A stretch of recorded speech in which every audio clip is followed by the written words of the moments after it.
Bonsoir, bonsoir, bonjour, c'est Congo News 24. Bande Konanga, comme toujours avant de commencer notre émission, nous disons merci à Dieu. Nous disons merci à nos chers abonnés et téléspectateurs qui nous suivent partout dans le monde et en RDC. Bande Konanga, soyez les bienvenus. À la une, chers téléspectateurs, Bandeko enquête déjà en cours sur l'occupation du palais de la nation à l'Obonyo Sobazalaki Naksima Yamalanga. Batona tuba kozala ozare bandeko makamboza ya kusangana nguti ndeto loba oyokaka ndenge nini bango bakotaki na kati ya palais de la nation. Donc les complices seront zarés et lors makamboza minene bandeko na émission boko découvrir comment Malanga était même na libanda mboka le razo bongsa makamona yi mpo aya kugana coup d'état tozala connecté bandeko za somme. Deuxième point, chers téléspectateurs, les réactions bandeko de Jouessi sur le coup d'état manqué. Et puis ba Congolais bandeko bazan devant l'ambassade américaine sur citation Zorekana Rwanda alors ba lobby mabe beaucoup mona la réaction américaine donc ça somme. Alors et puis on va parler ambassadrice na ba on le boyo ka ba réaction à lobby pena ndinga mukiti. Alors ba Congolais qui ça c'est ça qui a kuningana partout bazala ki bazako ganga tozala connecté. Chers téléspectateurs, émission Nabse Bandi et commettant sur ensemble la situation politique en RDC. Bandeko, on va commencer d'abord na l'événement Oyokoya Kilelo. Après, na deuxième point, tokoya na réaction américaine. Après, tokoya na réaction ba Congolais. Ndeni ba réagir devant l'ambassade. Oyo ba osala biso mabeti na Rwanda. Makambo bimi. Bokoyoka bandeko. Oyo ba Congolais ba lobby devant l'ambassade bazolo banda ba américain face à face. Makambo za kusakana te. Alors, tokende directement oyo salamaki na palais de la nation et puis na ndenge nini ba memaki banquet wana. Bandeko problème maintenant na premier point oyo ba Congolais balinga ba yeba comment bango ba kotaki facilement au palais de la nation. Est-ce que palais de la nation est à la porte d'entrée? Est-ce que gare républicaine est à la porte à palais de la nation? Et qu'est-ce qui s'était passé au juste? Comment bango ba kotiti na kati pe ba vandaki na kati tout ce qui s'est préparé? Selon ba nouvelle belé le ba otuna bango ba mususu ba utaki Congo central ba komaki même na 1h du matin à Kinshasa bazalaki au total 50 nandaku ya ye Malanga et pas bazo préparer coup d'état balati bango tout. Donc si qu'on saute au tala entraîne bango na palais de la nation bakota kindenge nini. C'est ça le problème oyo ba Congolais bazana posa bayeba bandeko moko na bango aza ko expliquer ndeni bazai ko ramasser bango. Donc entourage wana tout la majorité bazalaki na yekaka pour quelques heures, c'est-à-dire le même jour le 19 ba recruter bango ba soli na bango était OK na coup d'état tokene na palais de la nation to kene to botola ki bokonzi. Bon je ne sais pas bato ba yebi coup d'état salamaka bongo te coup d'état c'est-à-dire meki ba kop na batunaye peut-être ba musu pe ba touchaki bango ba bi bisote to kota makambote c'est-à-dire eyebana kinango. Le problème qui est là, ça n'a pas pu marcher. Parce que service secret, il y a président, secret service, il y a RDC. Ba oyo balinga ba kotsa bango ba boya kina bango. Mais la question ba Congolais ba kutuna. Pourquoi bango ba fundaki en avance et comment bango ba kotiti na katikuna? C'est que moutoumo l'axi bango nzeleni ba kokota ba komati na katikuna. Avec des armes. Ba wuti ba États-Unis. États-Unis mounyo sa osoma munduki. Ba ina munduki na monge bele. Ba kotipe nango. Chers téléspectateurs, citation eza. Ezo salamao. Pas parce que question tangi batu congolais baotuna bakoti facilement ndenge nini na palais de la nation. Nzamba lingi président Félix bakokota bongo te. Comment bon monsieur Foubaïa intervention rapide, est-ce que palais de la nation moutako surveiller ngwazati? Et ça palais il y a présidence, bureau à président de la République.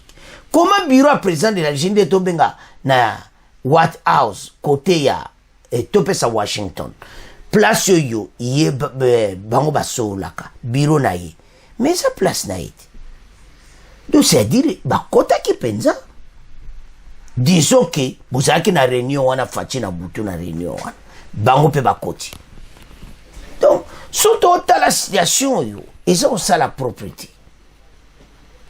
Ils ont montré clairement qu'il y a trop des infiltrés na katama solo oyo ezana ba oyo pe ba yebi na ndeni ba kotsa ki bango. Boye ba ete makamoto yebsa bino mbana mbana. Au sommet de l'État RDC balingaka jamais wana essaye banango que un Congolais a dirigé RDC des pères et des mères. Bango balingi yangoti depuis le départ de Mobutu et comment ekaka balingi mutu wana zalati. Place wana soki ozali vrai Congolais okoumelati. Mais bazo kama fatia sali 5 sili manda musupe bandi azakaka wana. Bozo meka ça ne marche pas. Ça ne va pas marcher botika na bino. Dieu a permettre yangote et salama pour le président Fachi. Pourquoi? Un, azamwana mboka azana posa mboka oyebonga. Ayebindene kosola na batwana soi-disant ba Occident oyo makambozama. Donc alors, na premier porte ko vivre comment malanga préparer ki coup d'état. Ndeni a bengisa ki bato na biro. Ba question batuna ki batwana. Na ndenge ni na kendaki na Occident ko préparer yango na bamindele. Bokomona. Il a fait même un voyage jusqu'en Israël. Tout a été préparé pour y adwa bokonzi na RDC. Asala ba réunion na ba far na ba oyo bazala ki ya armée à Liboso, ya phase asala ba réunion na bango. Forces armées zaïroises, Boba Zalaka Liboso, tous ces gens. Des réunions et bellements na réseaux sociaux comme mais makambo tozoloba. Émission à l'eloto linga. Pas congolais, pas comprendre. Comment ils ont eu c'est assez facile? Na palais de la nation. Il y a bateau baza sima wana ba konzi fu bakanga batwana. Totanga. Bandeko, situation est zapena yo kakasomo. Enquête en cours sur l'occupation du palais de la nation. Suivez les détails. Awa na masolo tokotanga bokomona koma bazoluka il faut bakanga batwana. Ba congolais ba na posa. Mais ba organisation congolais ba telemi ndeni ba côté facile mandengwa. La facilité avec laquelle les assaillants ont assiégé le haut lieu des institutions politiques du pays suggère une possible complicité au sein de l'appareil de l'État. Par ailleurs, cet incident soulève les sérieuses questions sur les défaillances des systèmes de sécurité. Comment des assaillants lourdement armés sont-ils entrés au pays? Comment ils ont-ils pu atteindre le palais de la nation sans grande difficulté? Pourquoi les services de renseignement, si prompts à arrêter les voix critiques, n'a pas pu détecter les assaillants et déjouer leur attaque? Nous attendons des réponses et des sanctions. Ba Congolais bazana besoin makambouana. Ba organisme tomboli ba voix. Et ça possibilité bato ba kota ti basala makambo. Christian Malanga, il a tout préparé. Et bien connu dans les milieux de la diaspora installée aux USA pour ses prises de parole anti-pouvoir. Souvent ces mouvements appelés les New Zaïre. Donc, mouvement na ye penza oyo ye moko azobenga le nouveau Congo na anglais le New Zaïre Souvent, entre eux, il s'est toujours présenté comme leader du mouvement appelé Newsai, d'un regroupement qu'il appelle United Congolese Party. Il s'est fait appeler commandant. Un passé militaire qu'il assume, Christian Moulanga est né le 2 janvier 1983 dans la commune de Ngaba à Kinshasa, où il a grandi. Il a ensuite vécu en Afrique du Sud, puis au Swaziland, avant de s'installer aux États-Unis. Il se présente aussi comme homme d'affaires. En 1998, Malanga déménage à Salt Lake City, dans l'Utah, en tant que réfugié politique. Bénéficiant du statut d'asile, il possédait plusieurs petites entreprises jusqu'en 2006, date à laquelle il confond à l'Africa Heartland Society, une organisation à but non lucratif en RDC. Il a travaillé directement avec les enfants de l'orphelinat sur place avec les initiatives de sensibilisation mondiale de l'organisation. Malanga a utilisé ses expériences pour créer simultanément sa propre organisation non gouvernementale Friends of America en cours de cette période. En juin 2006, il est retourné en République démocratique du Congo pour participer au service militaire. En 2007, il atteint la grade de capitaine dans l'armée congolaise. Un coup d'État longtemps préparé. Dans l'ère à Kabila, pas Mekaki. Ses principales fonctions, pendant son arrivée, comprenaient l'officier du moral de la brigade et commandement d'une compagnie de formation, environ 235 hommes sous son commandement. C'est avec les retombées de cette formation militaire qu'il est initié cette aventure avant d'entraîner la mort de certaines personnes. Ces initiatives pour renverser le régime en place à Kinshasa remontent une dizaine d'années. À travers une vidéo postée le 7 octobre 2015, Christian Malanga annonce son engagement dans les combats pour la libération de notre pays et installation de l'État pouvoir, éradiquer la politique à RDC. Après cela, il est allé en Israël récemment, où il a rencontré l'armée israélienne, et puis à Bongsi, un groupe israélien, où il a la coup d'État. Donc tout a été préparé. Ma langue était partout. Beaucoup de ba image, tu ko balayer ba image nyonso. Mbala moko. Bongo après, tu ko solo la image moko na moko. Il y a image à Liboso. Na kati ya palais de la nation, bazolo ba mabe contre Mboka, bazolo ba ke président Félix Azalate et tout ça. Deuxième image, il est parti, il y a Israël, beaucoup de monde. Deuxième image, je m'excuse, moi, la troisième, deuxième, beaucoup de monde a comment, bakangi moko na bango batunayi, oyo bakangaki, bazo dévoiler ba secret. Makamoza minene aw.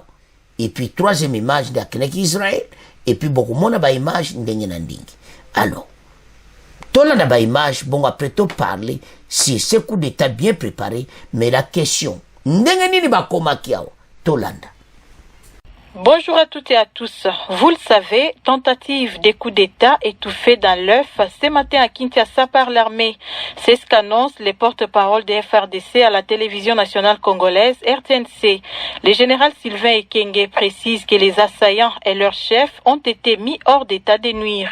Il appelle ainsi la population quinoise à vaquer librement à ses occupations et promet de donner plus de précisions dans les heures qui suivent. On l'écoute dans cet extrait proposé par Alain Hiron. Les forces armées de la République démocratique du Congo portent à la connaissance de l'opinion nationale et internationale qu'une tentative de coup d'État a été étouffée dans l'œuf par les forces de défense et de sécurité. Cette tentative a impliqué des étrangers et des Congolais. Ces étrangers congolais ont été mis hors d'état de nuire, leurs chefs y compris. Les forces armées de la République démocratique du Congo demandent à la population de vaquer librement et tranquillement à ses occupations. Les forces de défense et de sécurité ont la parfaite maîtrise de la situation. Mais que s'est-il passé ce matin à Kinshasa? Les habitants de la commune de la Gombe ont vécu ce dimanche un réveil brutal et inhabituel. Des coups de feu nourris ont été entendus durant de longues minutes.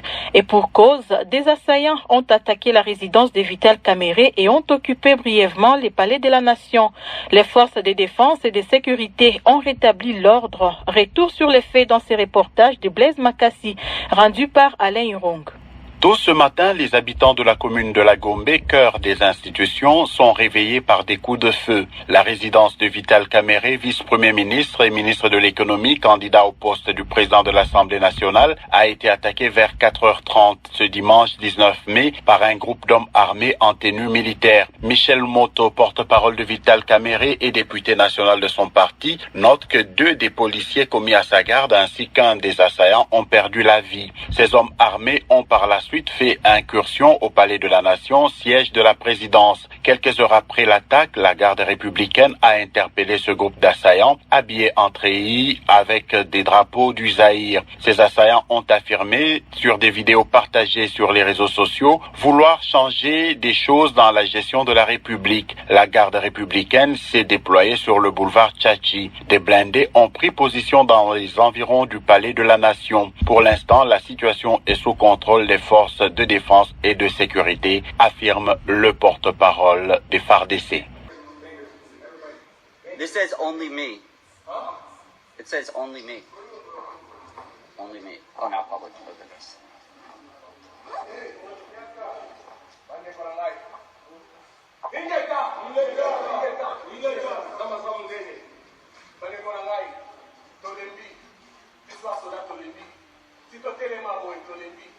Tolebi passe l'autre zomona. C'est pas un avis sur la compte à Camille. Parce que ce qu'il y a dans la compte à ma campagne Tolebi. Papa va en thème, maman va en thème à te cheba à la viso. Te compte à moi là, ma Camille, te compte à moi là, ma Félix. Parce que le bouson va venir à la carte à la viso. Il est là, il est là, il est là. On vous en a gagné. Nous avons passé à sol, nous avons avec un peu santé. Tout le monde a mon cassica. Tout le monde a mon cassica. Tokoli na diaspora, tokoli libanda, pour la nyangaka mon groupe va faire la qualité. Au Taliban la solennité va vivre, et la normalité. Au Taliban va vivre, et la normalité. Comme ça, à tout le monde pour la musique, travailler dans la partie. Non, tu n'as pas ça qui nous compte. Il est là. Vous avez combien de temps que l'on a commencé à pour le bâtiment avec ça? Donc, si tu es là, Vous avez combien? À peu près combien? Comment vous allez? Même sous la ZAP. On peut se tracer. Quand on commence à dire, on a moins. Ce qu'on a qui n'a beaucoup de place. Tu es un plus, tu es un bombe. Na comme place. Ma campagne comme place noté. Et vous allez voir comme ça, on peut dire. Comprenez un biseau. Contenu.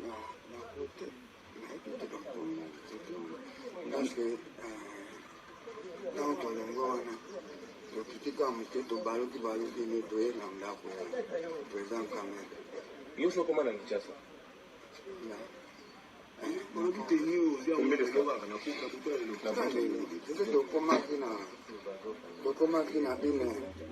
Ok. Parce que comment après, il y a un chef qui a fait faire bagarre, chef qui a fait. Parce qu'il est bien planifié. Voilà Malanga Bandeko en Israël. Donc, a préparé déjà ma coup de Tobandakala. Alors, il fallait qu'Akadon Oye Salamaki, il fallait ça parce que Makambu Oyo, est-ce que l'Occident est habité? Bango na yiti. Sukotogolobani. Yewana na Israël. Donc, et c'est difficile comment parce qu'il préparait déjà ses coups. Bandeko zo sala passe ipemao. Bakoma ki andengini. Mena so bo boule na dossier à Kamerhe. Et ça clair, bino bolo boye coup d'état boke pa Kamerhe ko sala nini. Makambo ezali. Tous ces aventuriers ba oyo nyoso ba participer na makaba batami bakobima. Général Kengebola na discours n'est bien. Sobo talaki mission à Tongo, il a très bien dit que les enquêtes sont en cours. Tokoye la binongo ba preuve ezali. Botala. Ils ont eu accès moko facile na palais de la nation. Ba Congolais bazo tuna lelo question. Ba j'ai accès wana comment? Bolandi ba vidéo wana. Il était en Israël. Donc makamwa tout renseignement na biso bazai kolanda yango te. Bato ba wuti soki mbazangu et l'autre lo bakangi makangi maboko na sima ba otune ba question wana. Akoma kina 1h du matin. Baza kombe baza à peu près 50 na kada ndaku na. Place ba obongsa makambo wana nyonso. Wapi on a ma campagne. Oh là là, c'est à côté. À 1h du matin, ils sont là dans ma campagne, kwa nani, et c'est Zandaku ne malanga. Je ne suis pas sûr. Faut pas kanga batu wana nyonso. Tala, sécurité la biso bazapenda, bande ko bolimbisa. Sécurité ba makasi ti. Et ça très dangereux pour la mboka, sécurité za la makasi te boy. Batu bazo accès beaucoup facile na kati ya palais de la nation. O eza complot. Parce que tu as sécurité sur ba makasi. Non, le babongo pour bango ba yebe to basali. Il faut ba yeba. Ba koti ndengeni. Et comment avec ces armes koti na kati ya Kinshasa comment? Soki ba juba arme na Kinshasa nana pesi bango. Comment ils ont eu cet accès facile au palais de la nation? Makambo dozo lo bato partagé yango. Ba konjiba landela très bien service na biso ba kangela biso ba complice nyonso toza besoin to to basila toza na posa fatia zalana bongsela biso mboka ba oyela biso ba scénario bo la to tchaka ba image oyo et ça pour Congolais à comprendre beaucoup yo ka réaction américaine toujours à la deuxième point. Ce n'est pas comme ça ce pays est outi na makambo ebele. Biso photo téléma, trop c'est trop. Alors, ce qui se passe pour le moment, makambo za minene. Malanga en Israël. Bolandi wana. Tout est préparé avec l'Occident. Ba Israélien wana. Bo mona ka bangwana, mais les bolandi d'origine. Ba musu ba aboy Israël ba wuti ba pays belé ba juif adja mukanda côté adja za côté peut-être français peut-être belge peut-être américain et tout ça c'est l'Occident tout entier oyaza kisimanaï donc il y a reva qui déjà coup d'état bon sakala mais la question est que ba koti facilement ce qui nous fait du mal ba Congolais ba tuna ba question on a mais cet accès comment service à sécurité za wapi faut ba kanga batu wana nyonso oyo bazala qu'il fallait ba la garde na palais de la nation parce que là la kabongote il y a une porte d'entrée oyo bo kota na palais de la nation et ça place au fatia ya bakabatu nyonso soki baye ayambi un président et ça kana palais de la nation siko entrée principale ne zaka vide gare républicaine azalakate FARDC azalakate police azalakate non andeko eso ça la propriété mais eloko to tuna question ba beti ba minduki na pale ya Kamere masasi betamaki sikoyo bolanda scénario de do lermozo pesa clete ba longwa kuna ba yena palais de la nation bon minduki ne betame kuna yo kana kite ils ont venu là et yo kana kite ba ebité ils ont flou bana mboka bo partager faut ba kanga batu to ça na posa to yeba ba koti facilement ndini to sile biso kama ya nyoni problème na biso entrer na bango na kati alors maintenant to kende na point oyo ya libanda à Israël azo préparer biloko na nyonso service na biso moto azolanda yango azoloba na États-Unis na ba place wande azoloba bozo kama loba ndenge azoloba ba réunion ndenge na ndenge moto na biso mokoti Donc il a tout fait, bien établi, mais service à sécurité batia koyebe loko monte jusqu'à ce que il Malanga s'est retrouvé avec toute son équipe na kati ya palais de la nation. Donc ba musuba lokoti monga mo pesa moka uniforme ba yebe pa ba okende te. Bon bandeko eso pesa mawa en tout cas tukomo tika premier point na bino tukomo kena deuxième point oye yindi à l'ambassade américaine. Réaction américaine est quoi? Parce que un Américain, ou il peut pas kanga qui yo na ba Américain mususu, bazali na kataku. Makana sona mboka na biso bango il faut bazalaka. Ba Congolais ba kendeki kuna.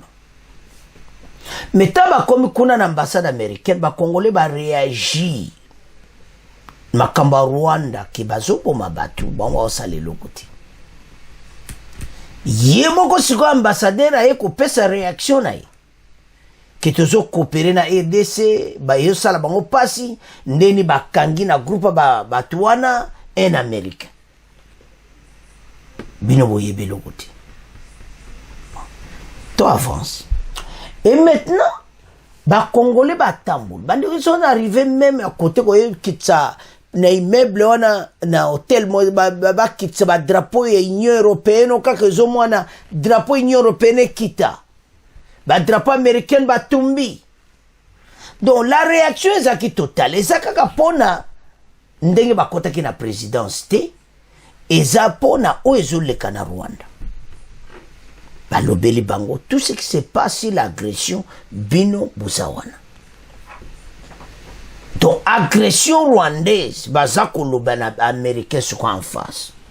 Que bino buza simana bango, le kola bino buza simana bango, niko coopérer na biso te, potika mboka na biso. Ba Congolais ba lobana ambassade américaine en face.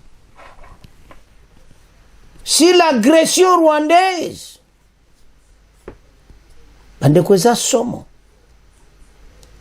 lokola bino bo supporter Kagame bokene na ye bandeko batu pene batombo ki passe batu baso kufebeli bama coopérer na Kagame. La guerre à l'est il fallait kako sala bango boy kolobela bango ba américain ba yeba.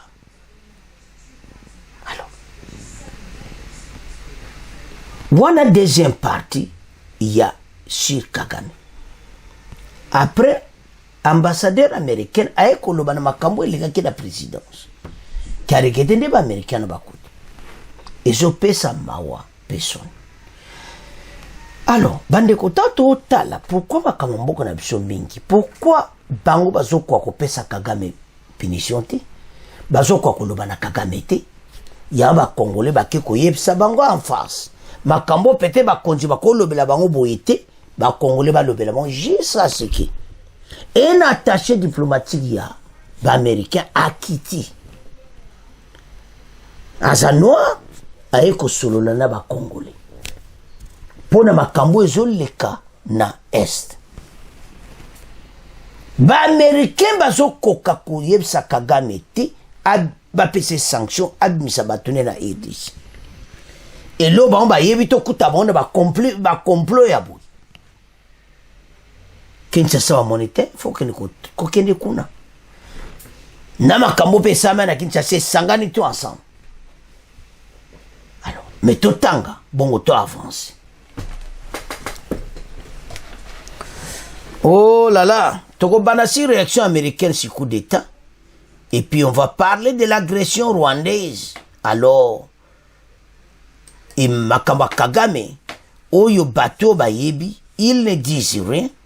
Situation Ezaya Kosakanati, parce que le dossier à Kagame, il faut battre Oyo, Bazo Kokati, Bazo Kokakopeksa Kagame te, Kagame Osalama Ben Mboka na biso bango Bazo Tikaye, alors Ezo pesa pena propriété, yango ba Congolais, ba Keko Loba na ambassade américaine, sur makambo oyo parce que balembi pour bango ba américain ba yebi très bien que Kagame azana mboka na biso. Alors voilà la situation. Mais avant tout yana oya Kagame toko bandaka kana oya américain oyo bakangaki na palais de la nation. Après toko ya na dossier ya Kagame bakeko mona bango face à face na ambassade kolobela bango. Wana deuxième partie. Réaction des USA sur le coup d'état manqué des Américains. L'Américain connu sous le nom de Benjamin Zolman Polon, entrepreneur américain spécialisé dans le cannabis, figure parmi les vingtaines d'hommes capturés par l'armée congolaise à Kinshasa. Après une tentative de rébellion dirigée par Christian Malanga, Bandeko, chef et petit parti politique de la diaspora congolaise aux États-Unis. Selon les informations concordantes, Benjamin est un entrepreneur américain. Connu sous ses activités dans le secteur du cannabis, il fait partie des personnes arrêtées par l'armée congolaise ce matin à Kinshasa. Il faisait partie d'un groupe d'une vingtaine d'hommes capturés avec tentative de coup d'État dirigé par Christian Malanga, le leader d'un micro-parti politique diaspora congolaise aux États-Unis. Les délais de cette tentative de coup d'État raté révèlent une alliance improbable entre Malanga et des entrepreneurs américains. Zalman Pouloun et Koledoshi, également actifs dans l'industrie du cannabis et des liquides pour cigarettes électroniques. Selon l'article Afrique Intelligence, ces hommes s'étaient associés pour des investissements miniers au Mozambique. Dobaza bateau bayeba na makamna ba osala déjà ti na Mozambique. Alors, bande ko soto tala dossier ezamawa. La situation dégénère vers 4 du matin lorsque les assaillants armés habillés en tenue militaire ont attaqué la résidence de Kamere, vice-premier ministre et ministre de l'économie. Des policiers chargés de la sécurité de Kamere également perdus dans la vie après l'échec de cette dernière partie. Wana yali bosso wana oilekaki. Alors, wana mena Siriango, l'ambassadrice américaine a levé à sa choquée de cet événement, très préoccupée Nayango. Alors, so tala makababoui, abisso assuré de coopérer bien enquête de tout ça en cours si des crimes et responsable de tout citoyen américain impliqué dans ces actes criminels. Mais c'est quoi, cet américain, maintenant, baye basa la présence fati coup d'état. Entre-temps, le dossier de Kagame, boso kwa kusili sanguti. Wana dossier Kagame tozoya, wana poasuka. Oyo kaka dossier agression rwandaise en face américain. Donc, bango faut pas s'expliquer bien Siriango. Wana tokolobelango après. Alors, to la nanano exeo ya ambassade américaine, bon après, to yana dossier ya Kagame. L'ambassadrice des États-Unis en RDC s'est dit choquée par les événements de ce matin et très préoccupée par les rapports faisant état des citoyens américains prétendument impliqués.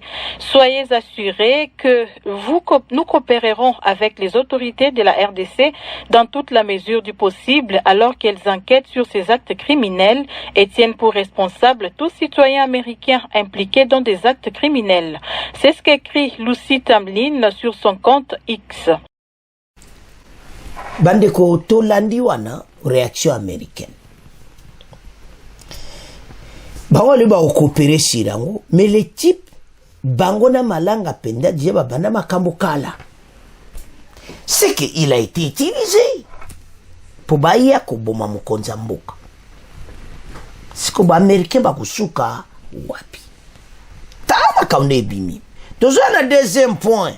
Kuneza somo. Ok. Kuna peno ka mote peli devant l'ambassade américaine.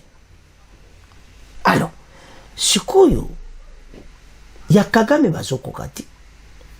Kosale lo telo ba moni ba ya kubomela biso mokonza. ambassade américaine ya toko coopérer ezo sala bango soni o ba luka na EDC ko simbati président Félix o ba zo luka ba okoka eti nzambe mutabatela kabatu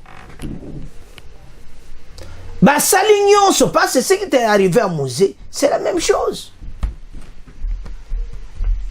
Sikobo luka fachi aya bongsela biso mboka donc na yebite mindele au Occident balingi mboko ebongati ba congolais bazalaka na position wana me boko yoka soni mbala oyo boko suka pena pe mbala de tout ça c'est si là alors kanda wana toke direct wana agression rwandaise bande ko j'ai le plaisir à ko informer bino situation sur le terrain changé FARDC sazo dominer na ndenga mukiti c'est-à-dire bateau tout bazala ki sima ya Kagame babane ko benda na moko na Uganda yemoko amon ke yasa juba minere passe bazo ju biloko bagi na posa nango bajua minere Rubaya Uganda pesa ju kopra ye Uganda pa bendi batu na ye ndeto oloba awa Kagame azana problème sérieux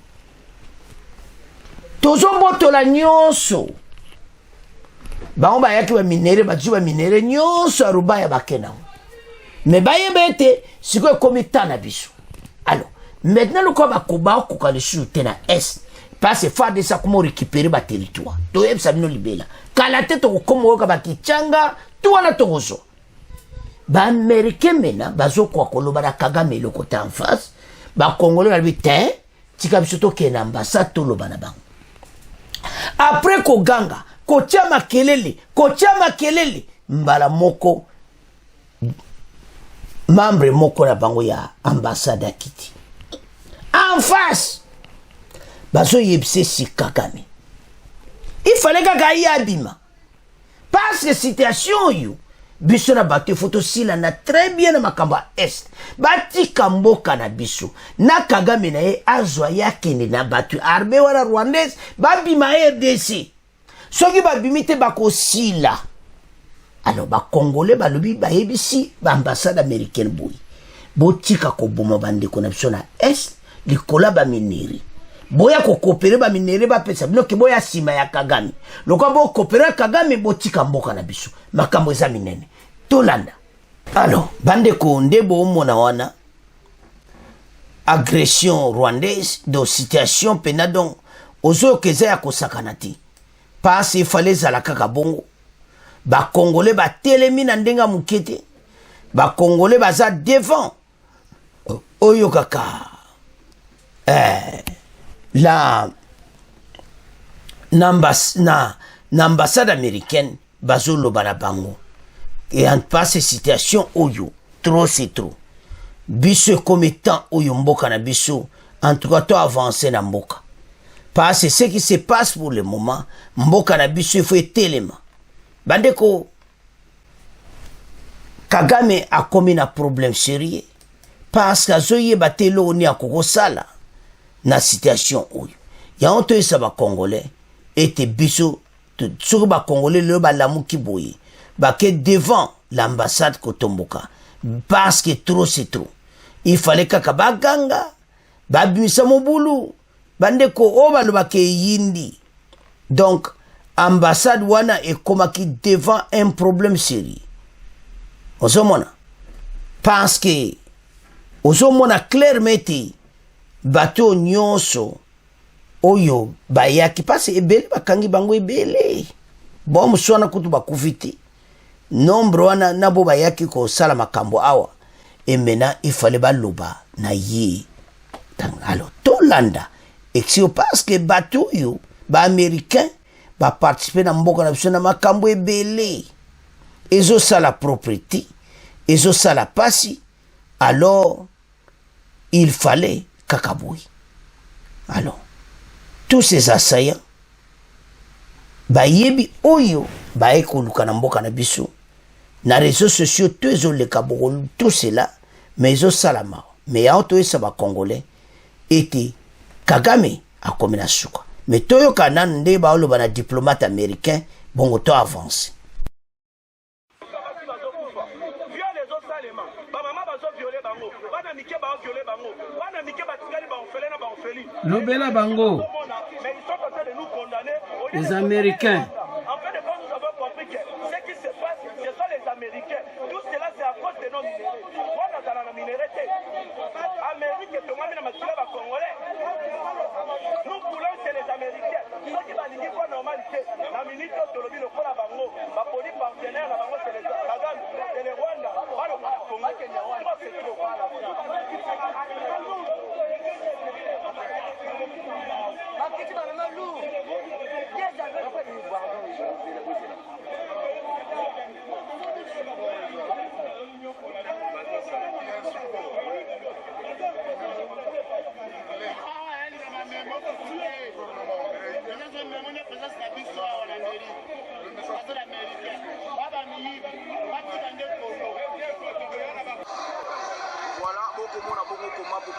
Donc, situation peut changer. So, Tali, baza vraiment devant l'ambassade américaine. Ba Congolais bazo tumba drapeau américain na miso na bango baza kotala. Baza complice na guerre là, baza ba complice.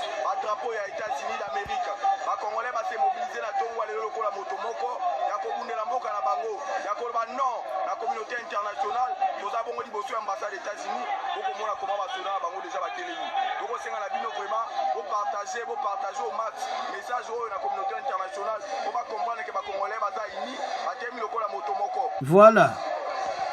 Bandeko tolandi bazwi sabango en face sur Kagame. Ba Congolais à l'ambassade américaine pour l'agression rwandaise. Les diplomates américains bimi à l'obi situation oui. Ya ozoma même makambo to obunda nango. Ba Rwanda bakosanga na kate makambo ti. Les banquettes ko sila boko mona. Toko continue boité pays oyo ese telemi tozo kendi. Obo luke pa na biso ko simbati. Ya on ba ekolobe les États-Unis en face. Ba américain baza déjà na problème. O esalamina coup d'état fachi ba américain na kati. Uganda, Rwanda baza ko attaquer RDC ba américain baza na sim. Yango wana ba Congolais ba ekoyebisa bango polele ete batika mboka na biso. Mboka oyo ba Congolais bandeko na bazo kufa na est. Bozo tika président Rwandais Kagame azoboma batu bino bozana ba on likola ba minere ya RDC. Donc maloba wana ekoti très bien ndenga zana ye bata ambassade ba memi yango et pas na bango très bien parce que il fallait ka kababima ba yokio ba lobi na bango ba memi message wana pour batika mboka na biso bandeko. Je peux vous dire que situation est changé très rapide. Donc FARDC ba komi ko récupérer penza.